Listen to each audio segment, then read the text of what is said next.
Katikati ya jiji la Nairobi ambapo mwenzangu Ali Manzu yuko pale kuweza kutufahamisha taswira ya hali ilivyo sasa hivi katikati ya jiji la Nairobi, tukifahamu kwamba leo hii imekuwa mikiki kati ya waandamanaji na maafisa wa polisi. Maandamano ambayo yalianza kwa amani, lakini baadaye vitoza machozi vilitawala jiji la Nairobi, wengine wakiondoka na majeraha. Sasa hivi hali ikoje katikati ya jiji la Nairobi? Manake pia tumeona uharibifu katika baadhi ya maeneo. Manzu.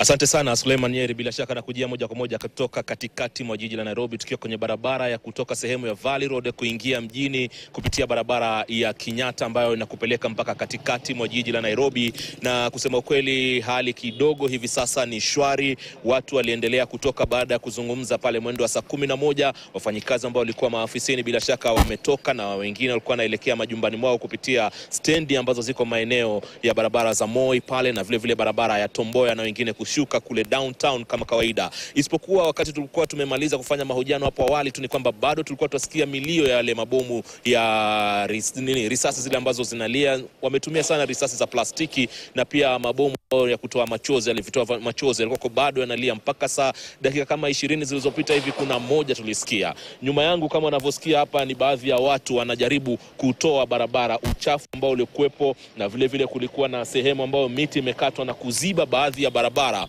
Hivi sasa shughuli kama hiyo ndo zinaendelea, na bila shaka jiji la Nairobi kupitia usimamizi wa Johnson Sakaja una kibarua. Manake barabara nyingi za kuingia mjini hawa vijana ambao walikuwa wakishiriki leo walizifunga, na kumaanisha kwamba kulikuwa na milingoti ambayo inawekwa ile kando kando ya barabara, usikanyage maua na vitu kama hivyo, vyote karibu vyote vimetolewa na kufunga barabara, kumaanisha usimamizi wa jiji ina kibarua. Kwa sasa shughuli inarudi kuwa shwari kabisa. Maduka yamefungwa, sehemu zingine hata hakuna stima, lakini hapa tulipo tunashughulika tu na tukiona kama magari yanaingia kitoka. Magari ya ambulensi kutoka barabara za chini ndo zinapita kwa wingi sana, zimepita hivi leo kwa wingi wakati wa jioni, na hata ninavyozungumza na wewe kuna moja ambayo inakuja na inatupita, tutaisikia kwenye muda usiokuwa mrefu ikiwa amewasha zile taa zake kama atapitia. Hivyo ndicho kinachoshuhudiwa kwa sasa. Hali imekuwa shwari.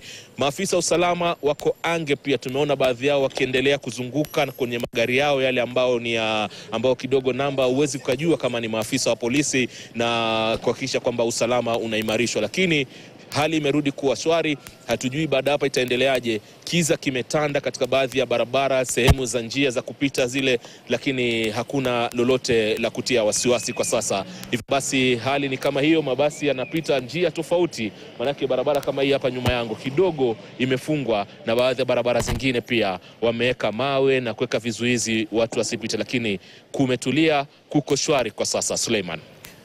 Asante sana Ali Manzu kwa kuweza